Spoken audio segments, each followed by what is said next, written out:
भूगोल से संबंधित 500 महत्वपूर्ण प्रश्नोत्तर की श्रृंखला में चौथे पार्ट में हम बात करेंगे कुछ और भी अन्य महत्वपूर्ण 50 प्रश्नों के बारे में। चलिए शुरुआत करते हैं।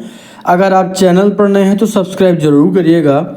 ये सभी प्रश्न UP TET, C TET, super TET, UPP, UPSI, UP triple SC, PET, KVS, D triple SB, BPSC, UGC NET, railway, police, लेखपाल, वीडियो और अन्य प्रतियोगी परीक्षाओं के लिए अत्यंत उपयोगी रहेंगे। इसमें से कई सारे ऐसे प्रश्न हैं जो कहीं ना कहीं परीक्षाओं के पूछे गए प्रश्न भी हैं। चलिए शुरुआत करते हैं। सब्सक्राइब जरूर करिएगा। यहाँ पर हम देखते हैं प्रश्न क्या है, पृथ्वी का सबसे बड़ा महासागर कौन सा है? उत्तर क्या होगा? प्रशांत महासागर। इसका क्षेत्रफल लगभग 16.5 करोड़ वर्ग किलोमीटर है, जो पृथ्वी के कुल सतह क्षेत्रफल का लगभग 1/3 है। क्लियर हो गया। भूमध्य रेखा इक्वेटर किन किन महासागरों से होकर गुजरती है? यानी जो भूमध्य रेखा है किन किन महासागरों से होकर गुजरती है ये बताना है। उत्तर क्या होगा? अटलांटिक महासागर, हिंद महासागर और प्रशांत महासागर। क्लियर हो गया। अगला प्रश्न, यहाँ पर ध्यान रखना, भूमध्य रेखा 0 डिग्री अक्षांश रेखा है जो पृथ्वी को उत्तरी और दक्षिणी गोलार्ध में बांटती है। अभी हम जब पढ़ेंगे आगे उत्तरी गोलार्ध और दक्षिणी गोलार्ध तो इसको हम मैप में आपको बोर्ड पर समझाएंगे और अच्छे से आप समझेंगे। विश्व की सबसे बड़ी खाड़ी कौन सी है? तो बंगाल की खाड़ी। इसका क्षेत्रफल लगभग 21.7 लाख वर्ग किलोमीटर है और यह भारत, बांग्लादेश, म्यांमार तथा श्रीलंका से घिरी है। चलिए अगला प्रश्न देखते हैं। विश्व की सबसे गहरी खाड़ी कौन सी है? तो मैक्सिको की खाड़ी। इसकी औसत गहराई 1500 मीटर और अधिकतम गहराई लगभग, इसकी जो औसत गहराई है 1500 मीटर है और अधिकतम गहराई लगभग 4300 यानी 4300 मीटर है। क्लियर। समुद्र में ज्वार भाटा किस कारण से आता है? तो चंद्रमा और सूर्य के गुरुत्वाकर्षण बल के कारण। चंद्रमा का प्रभाव सूर्य से अधिक होता है क्योंकि वह सूर्य के ज़्यादा निकट है। क्लियर हो गया। उच्च ज्वार कब आता है? उच्च ज्वार कब आता है? तो जब सूर्य, चंद्रमा और पृथ्वी एक सीध में हो। क्लियर हो गया। इसे सिजीजी कहते हैं और इसमें ज्वार की ऊंचाई अधिक होती है। क्लियर हो गया। सब्सक्राइब जरूर करिएगा। नीप ज्वार क्या है? जब सूर्य, चंद्रमा और पृथ्वी 90 डिग्री कोण पर हो, इसमें ज्वार की ऊंचाई सबसे कम होती है। खारे पानी की झीलों में सबसे बड़ी झील कौन सी है? कैस्पियन सागर। ठीक है। इसका क्षेत्रफल 3,71,000 वर्ग किलोमीटर है और यह यूरोप व एशिया के बीच स्थित है। क्लियर हो गया। अगला प्रश्न देखते हैं। ताजे पानी की सबसे बड़ी झील कौन सी है? तो बैकाल झील। याद रखना, रूस में है। यह दुनिया की सबसे गहरी झील है, 1642 मीटर है। ठीक है। और विश्व के कुल ताजे पानी का 20% इसमें है। कहाँ? बैकाल झील। ठीक है। दुनिया की सबसे गहरी झील। क्लियर। आगे देखते हैं। विश्व का सबसे ऊंचा जलप्रपात कौन सा? तो एंजल जलप्रपात वेनेजुएला में है। इसकी ऊंचाई लगभग 979 मीटर है। क्लियर हो गया। भारत का सबसे ऊंचा जलप्रपात कौन सा है? तो कुंचिकल जलप्रपात कहाँ है? कर्नाटक में। इसकी कुल ऊंचाई लगभग 455 मीटर है। भारत की सबसे चौड़ी नदी कौन सी है? तो ब्रह्मपुत्र नदी। असम क्षेत्र में इसकी चौड़ाई कई स्थानों पर 10 किलोमीटर से अधिक हो जाती है। क्लियर हो गया। अगला प्रश्न देखते हैं। गंगा नदी की कुल लंबाई कितनी है? तो 2525 किलोमीटर। बहुत इंपॉर्टेंट है, कई बार पूछा गया एग्जाम में। यह हिमालय के गोमुख गंगोत्री ग्लेशियर से निकलकर बंगाल की खाड़ी में गिरती है। क्लियर हो गया। विश्व की सबसे लंबी नदी कौन सी? तो नील नदी कहाँ पे है? अफ्रीका में। इसकी कुल लंबाई लगभग 6650 किलोमीटर है। अमेजन नदी किस महाद्वीप में स्थित है? तो दक्षिण अमेरिका में। यह जल प्रवाह की दृष्टि से विश्व की सबसे बड़ी नदी है। क्लियर हो गया। आगे देखते हैं अगला प्रश्न। कौन सी नदी शहरों ऑफ बिहार, याद रखना शहरों ऑफ बिहार कहलाता है तो कोसी नदी, ठीक है, बार बार दिशा बदलने और बाढ़ लाने के कारण इसे यह नाम दिया गया है। शोक, बिहार का शोक भी कहा जाता है, बिहार का शोक कहा जाता है, ठीक है, बिहार का शोक। क्लियर हो गया। कोसी नदी को कहा जाता है। कौन सी नदी दक्षिण गंगा कहलाती है तो गोदावरी नदी। यह दक्षिण भारत की सबसे लंबी नदी है। कौन लंबाई कितनी, 1465 किलोमीटर। कौन सी नदी वृद्ध गंगा कहलाती है तो गोदावरी नदी। इसका जल प्रवाह और महत्व गंगा से मिलता जुलता है। क्लियर हो गया। अगला प्रश्न देखते हैं। कौन सी नदी बंगाल सरों यानी बंगाल का कह सकते हैं बंगाल का शोक, क्या बंगाल का शोक कह सकते हैं दामोदर नदी।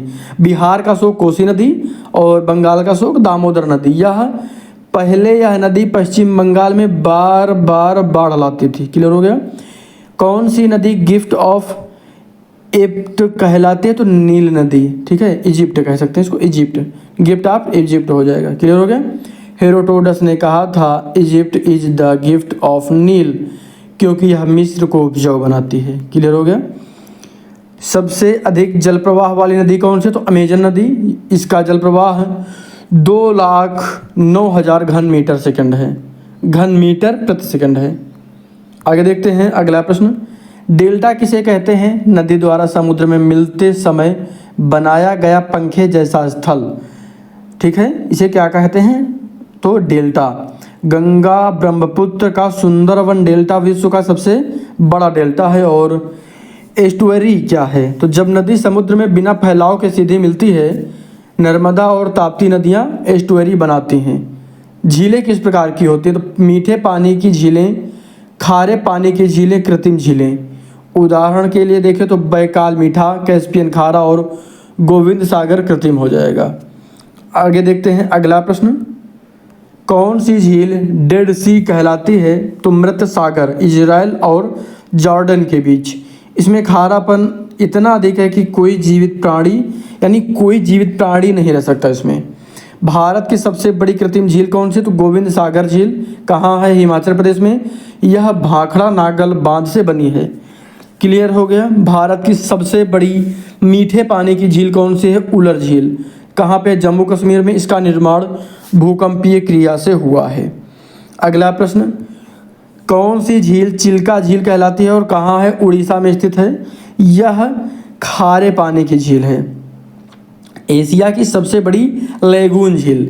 समुद्री लवणता का औसत कितना है तो 35% प्रति हजार में 35 भाग नमक।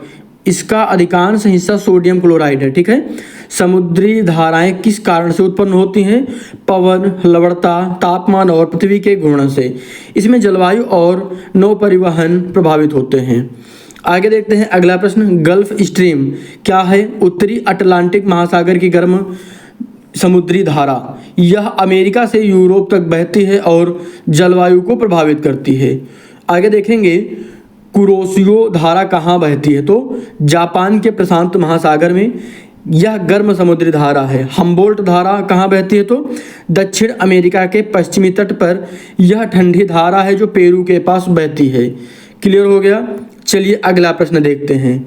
मानसून शब्द का क्या अर्थ है तो अरबी शब्द मौसम से बना है मानसून, जिसका अर्थ क्या है ऋतु। दक्षिण एशिया में यह प्रमुख मौसमी पवन प्रणाली है। क्लियर हो गया। भारत में दक्षिण पश्चिम मानसून कब आता है तो जून से सितंबर में। यह भारत में लगभग 75% वर्षा कराता है। क्लियर। भारत में शीतकालीन मानसून कब होता है तो अक्टूबर से दिसंबर। इससे तमिलनाडु और आंध्र प्रदेश तट पर वर्षा होती है। क्लियर हो गया। चलिए देखते हैं अगला प्रश्न। पश्चिमी विक्षोभ क्या है तो भूमध्य सागर से आने वाली पवन प्रणाली। यह उत्तर भारत में सर्दियों में वर्षा लाती है। क्लियर हो गया। सबसे ठंडा महाद्वीप कौन सा है, सबसे ठंडा महाद्वीप कौन सा है तो अंटार्कटिका। यहाँ तापमान -89 डिग्री सेल्सियस तक रिकॉर्ड किया गया। सबसे गर्म मरुस्थल कौन सा है? तो सहारा मरुस्थल। यह उत्तरी अफ्रीका, यह उत्तरी अफ्रीका में स्थित है। क्लियर हो गया? चलिए अगला प्रश्न देखते हैं। थार मरुस्थल कहाँ स्थित है? तो भारत और पाकिस्तान में, यह भारत में, यह राजस्थान में फैला है। गोबी मरुस्थल कहाँ है? तो मंगोलिया और चीन में, यह शीत मरुस्थल है। कालाहारी मरुस्थल कहाँ है? तो दक्षिणी अफ्रीका, माफ कीजिएगा, कालाहारी मरुस्थल कहाँ है? तो दक्षिणी अफ्रीका में, यह बोत्सवाना, नामीबिया और दक्षिण अफ्रीका में फैला है। क्लियर हो गया? चलिए अगला प्रश्न देखते हैं। अटाकामा मरुस्थल कहाँ है? तो चिली, दक्षिण अमेरिका में। इसे पृथ्वी का सबसे शुष्क मरुस्थल माना जाता है। क्लियर हो गया? कौन सा देश लैंड ऑफ मिडनाइट सन कहा जाता है? तो नॉर्वे। अर्धरात्रि का, जो कह सकते हैं अर्धरात्रि का देश, यानी अर्धरात्रि की भूमि कह सकते हैं। तो यहाँ पर यहाँ गर्मियों में सूर्य आधी रात को भी दिखाई देता है। डायरेक्ट भी आपसे पूछा जा सकता है आधी रात को सूर्य कहाँ दिखाई देता, तो नॉर्वे आप बताएंगे।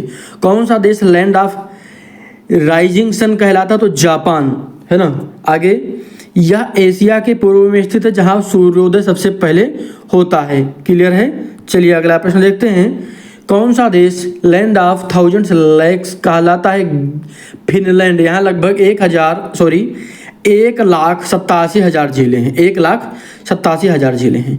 कौन सा देश प्लेग्राउंड ऑफ यूरोप कहलाता है? तो स्विट्जरलैंड। इसकी प्राकृतिक सुंदरता और पर्यटन के कारण यह नाम पड़ा। कौन सा देश गिफ्ट ऑफ नील कहलाता है? गिफ्ट ऑफ नील कहलाता है तो इजिप्ट या मिस्र कह सकते हैं, मिस्र या इजिप्ट। नील नदी की बाढ़ से यहाँ की भूमि उपजाऊ होती है। चलिए अगला प्रश्न देखते हैं। कौन सा देश रूफ ऑफ द वर्ल्ड कहलाता है? तिब्बत, है ना, संसार की छत। तो तिब्बत औसत ऊंचाई 4,500 मीटर होने के कारण यह नाम पड़ा। विश्व की सबसे गहरी खाई कौन सी है? तो मारियाना ट्रेंच प्रशांत महासागर में है और इसकी गहराई लगभग 11,034 मीटर है। ये कुछ बहुत ही महत्वपूर्ण थे। टोटल 50 प्रश्न हमने चौथे पार्ट में कवर किए हैं और इसके बाद जो पार्ट आने वाला है उसके लिए सब्सक्राइब जरूर करिएगा। और आपको वीडियो लग कैसे रहे हैं? उम्मीद है कि आप पूरा वीडियो देखते होंगे। पूरा वीडियो देखने पर हो सकता है इसमें कई सारे ऐसे भी प्रश्न रहे होंगे जो आपको पहले से पता रहे होंगे, आपका इससे रिवीजन हो जाएगा। चैनल पर नए हैं तो सब्सक्राइब करिएगा और शेयर भी जरूर किया करें आप सभी लोग, और वीडियो को लाइक जरूर करें। धन्यवाद।